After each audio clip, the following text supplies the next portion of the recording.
So, in the previous video we looked at properties, what are different properties, intensive properties, extensive. We also looked at what constitutes equilibrium of a system, when is a system at equilibrium, and then how we can define the state of a system, and the state we saw was defined only for systems in equilibrium, right. So, then we come to something called the state postulate.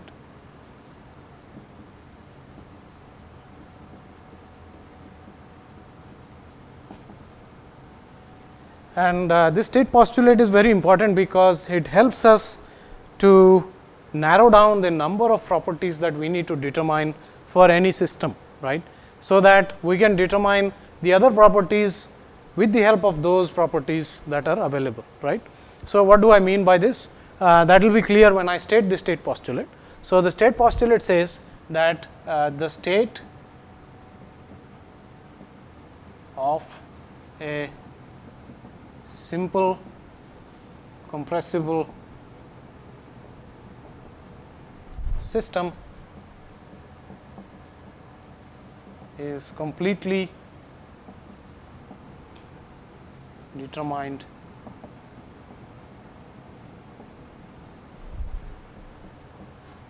by two independent intensive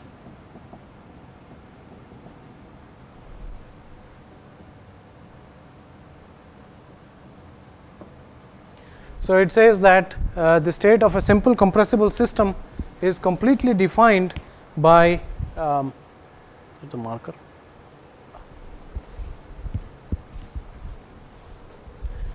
is completely defined by two independent intensive properties. What does this mean? This means that if I know two independent intensive properties, then I know every other intensive property that there is to know, right. So, any other property I can know if I know two independent intensive properties, right. So, but before we jump into that, we need to understand that the state, right. So, what is the state? State is defined only for systems in equilibrium. So, naturally I am talking about a system in equilibrium of a simple compressible system, right, is completely determined by two independent intensive properties. So, I need only two, I do not need three, right. At the same time one is not enough. So, I at least need two, right, and they need to be independent, right. And so, we need to understand what these terms simple compressible system and what this term independent means, right. So, we will go into that. We will say a simple compressible system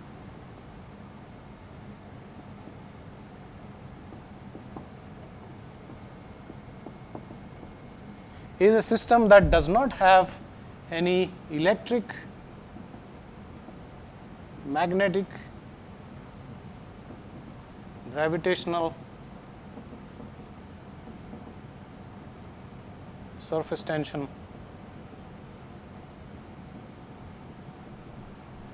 effects.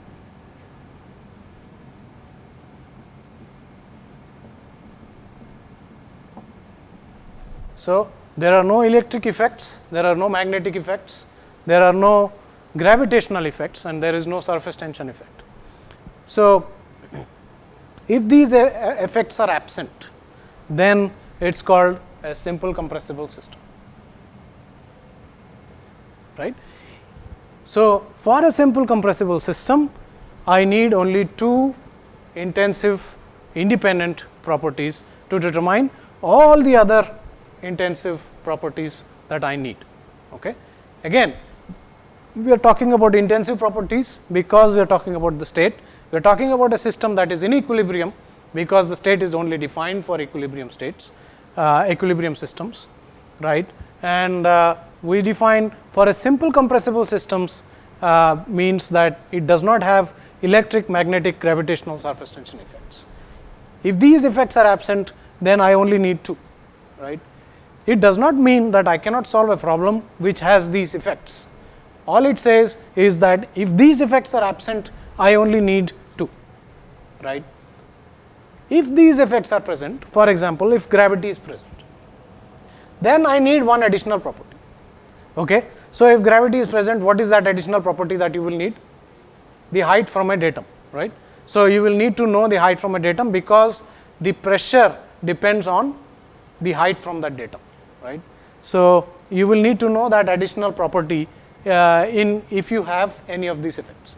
So, if you have multiple effects, how many ever effects you have, you need that many more properties to determine the state of the system. So, for example, if you have gravitational and magnetic, you will need 2 additional properties to determine the state of the system. That is all it means. Okay. So, that is what a simple compressible system means, right. And what do I mean by independent, right? Independent.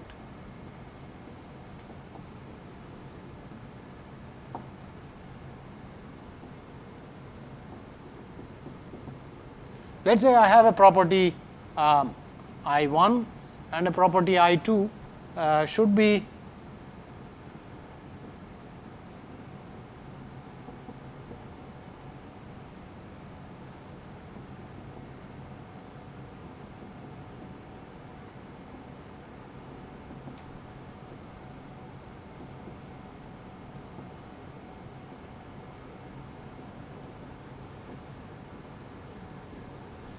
which means I should be able to keep one constant, hold one constant and vary the other. And when I am able to do that, they are independent. If I vary one and the other changes automatically, then they are not really independent, right. So, I need to have 2 independent properties, yeah. Yes.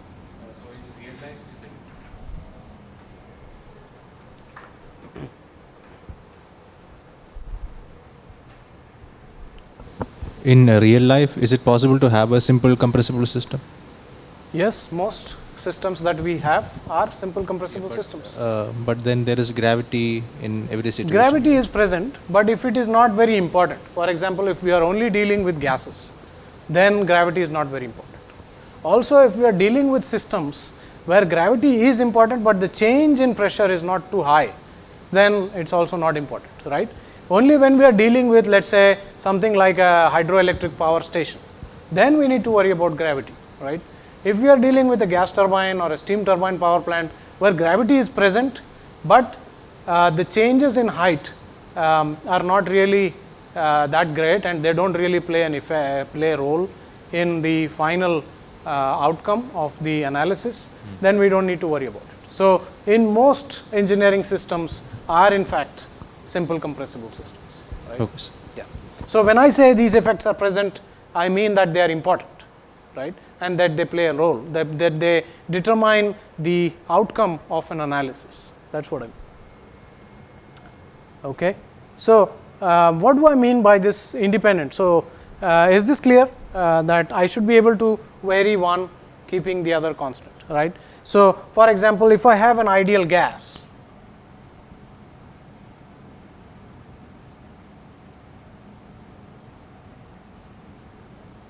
so I will draw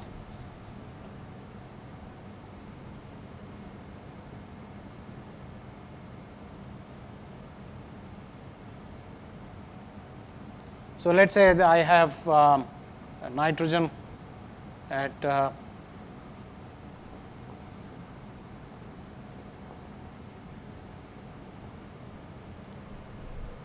so I can let us say for this system, right,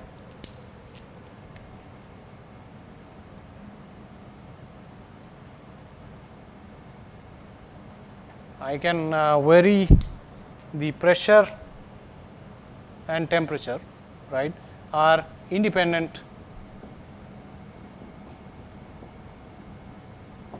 intensive properties, right. So, what does that mean? That I can hold this temperature at 300 Kelvin and change the pressure. Can I do that?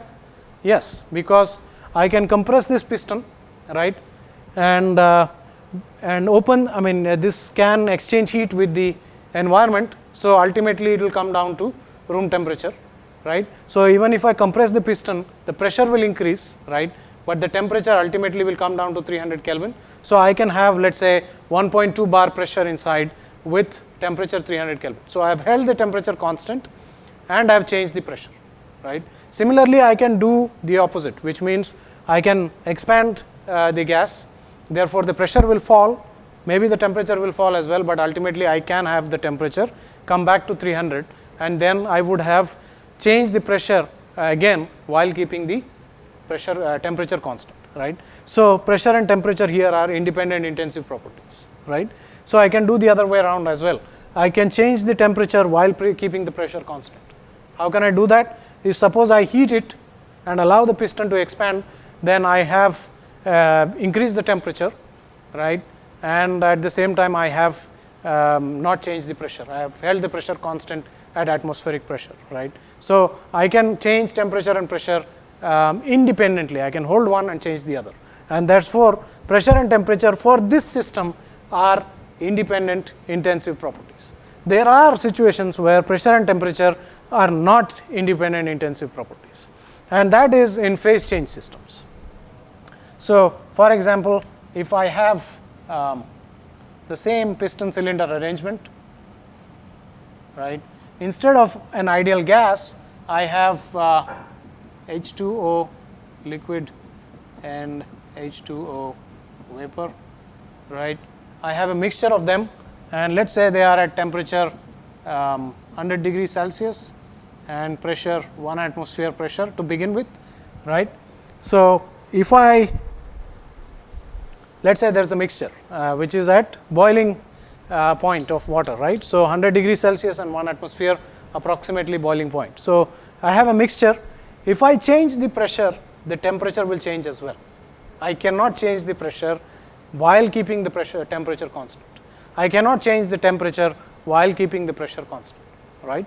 If I, for example, heat this mixture, right, at constant pressure, that is at constant 1 atmosphere pressure, I will not be able to change its temperature until all the liquid changes to vapor, okay. But I am talking about this particular system. So, I cannot really change the temperature while keeping pressure constant. I cannot change the pressure while keeping temperature constant. So, pressure and temperature are not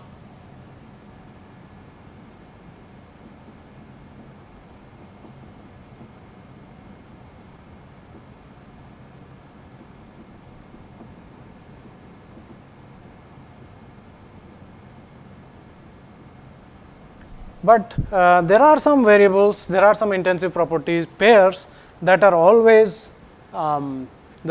independent, and that is for example, temperature and specific volume. So, if you take temperature and specific volume, you are always going to be intensive and independent properties, right. Even for phase change systems, they are independent. So, for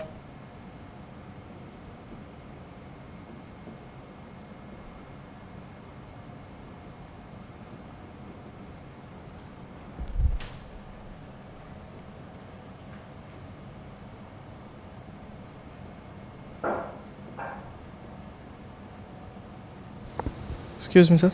yes. So there is a question. Yeah. So in the first case, is the control volume a constant? In that case, the pressure and temperature won't be independent. Say that your question again. Control volume. So the control volume, if the volume is constant, the volume is not constant. The system, as I have defined it, this is a closed system. So, I have defined it as a system, and that system comprises of all the nitrogen that is trapped inside the cylinder. okay. So, if the piston moves here, then the volume of this system will increase, will change. It will still include all the nitrogen that is inside the cylinder. Okay. So, did I answer your question?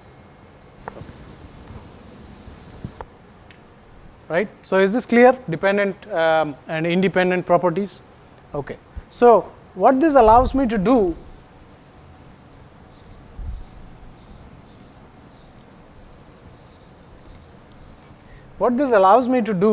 is to plot the state on a graph.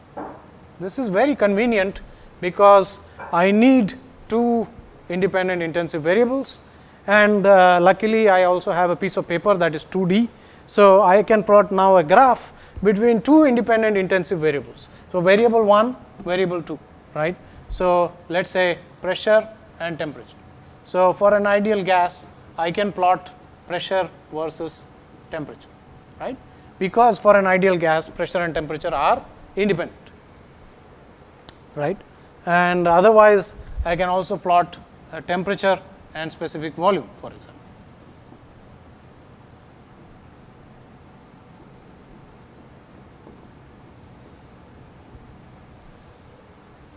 Right. So, what does this mean? So, suppose I say that this is where my state is. So, what can I do? I can determine the pressure, I can determine the temperature. So, this is the temperature, this is the pressure, and because I now know two independent intensive properties, I can determine any other property that I need, right. So, similarly, if I know, for example, the pressure and the temperature and specific volume, I can now determine all the other properties that I may need for that state. So, which means if I plot this, if I mark this on a 2D graph, I completely know the state of the system. I completely know the state of this system here, right.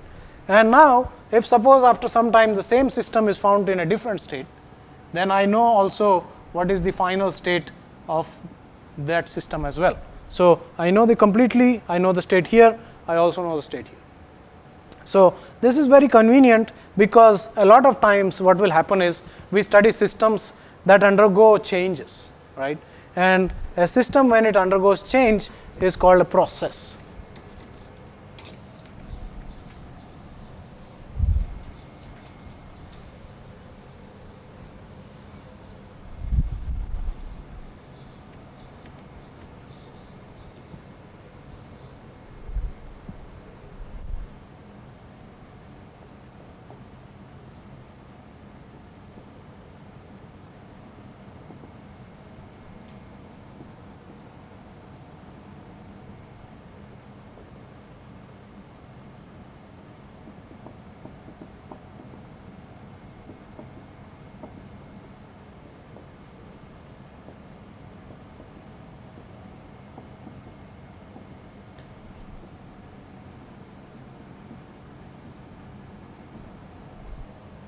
Right.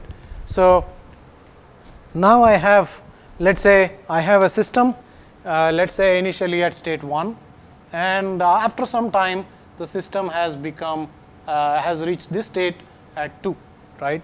Initially the system was in state 1, then after some time the system has reached state 2, which means that the system has undergone a process, right.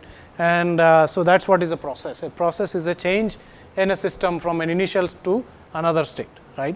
Now, the advantage with this state postulate is that now I can plot all the states that the system went through in order to go from state 1 to state 2, right. It might have gone like this, it might have followed another path also, but if I join all the states that the system has followed to go from state 1 to state 2, then I get what is called a path, right. A path is a collection of all the states that the system passes through while undergoing a process, right. So, similarly, if for example, this system went from, so if I collect all those states on the way, then I get a path. This is also a path.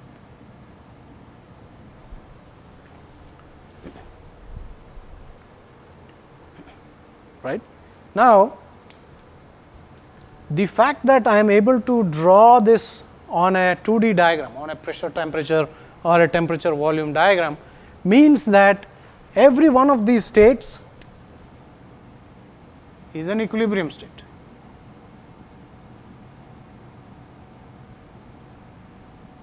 Why equilibrium state?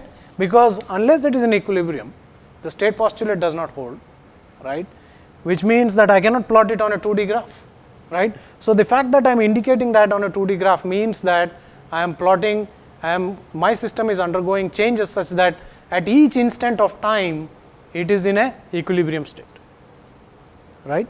And obviously, real systems do not undergo changes like this. Real systems undergo changes which are not, they go into states that are not in equilibrium, but this can be approximated to be the path that the system follows while it is going from state 1 to state 2, right. Either approximated or it can be compared. So, for example, if you have real measurements, you can compare it to theoretical calculations while going from the state 1 to state 2, you can compare it with theoretical calculations, right.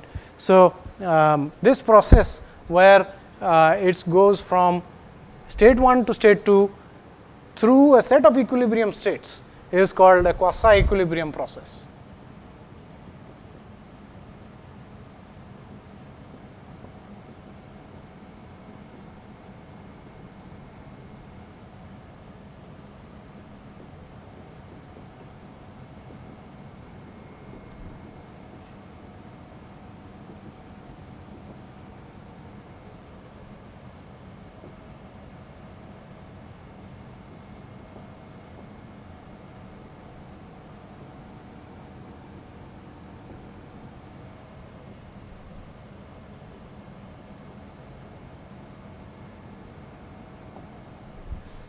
Right, and quasi equilibrium processes obviously will have to be done so slowly that the system has to be given time to reach equilibrium and then move slowly, right. So slowly that it is infinitesimally slowly, right. And so engineering systems do not move at that pace, but they are a good approximation to real engineering systems. And remember that I cannot draw a point in this graph, I cannot draw a path in this graph unless the process is quasi equilibrium, right. So, this is not a real process, this is a quasi equilibrium process that is approximating the real process in real life, but it is a good enough approximation in most cases, which is why we use it, right. In this we talked about the state postulate, we talked about state of the system, we talked about the what is a process, right. We talked about path, right, and we should now talk about something called a steady flow process.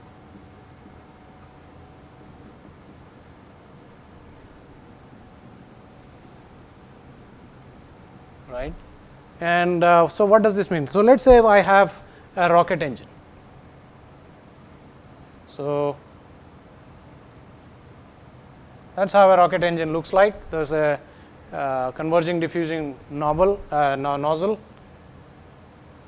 right, and let us say that is my system.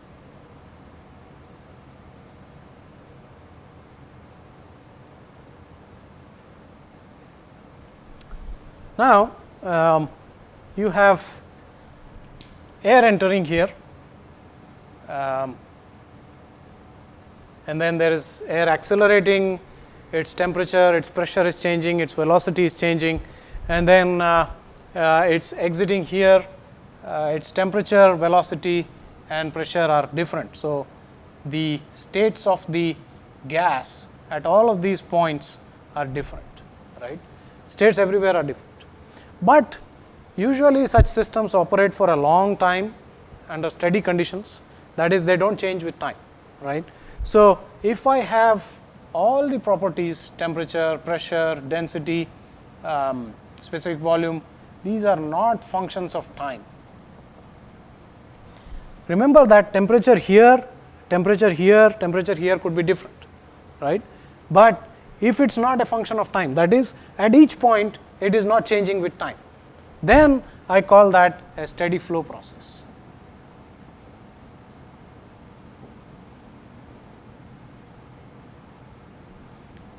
Right.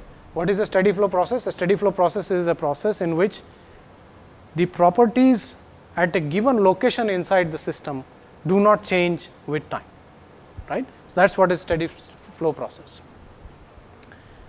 In contrast, if I say something is uniform, so what does this uniform mean? So, let us say uniform temperature. So, what this means is uniform temperature means temperature here, here, here, here, everywhere temperature is the same, right. If that were the case, then I would call it uniform temperature, uniform pressure, uniform velocity and so on, right. So, what does the word steady mean? This has to do with time. right? That is, whether it is changing or not changing with time, whereas the word uniform has to do with space, right? Whether it is says the same here versus here versus here, different points inside the system, right? So, we need to make a distinction between steady and uniform. For equilibrium, for a system to be in equilibrium, we have to have uniform properties. We do not have to have steady properties, we need to have uniform properties. They can change with time, but at every location inside the system, they have to be the same, right? For me to have a steady, I can have different temperatures at different points inside my control volume or mass, but they should not change with time. If I measure temperature here and continue to measure temperature, I should get the same temperature for a very long time, right? So, then that is steady, right? So, there is a distinction between calling it steady and uniform, and you can have steady and non-uniform properties. You can have uniform but unsteady flow. You can have both of these, right? It's possible.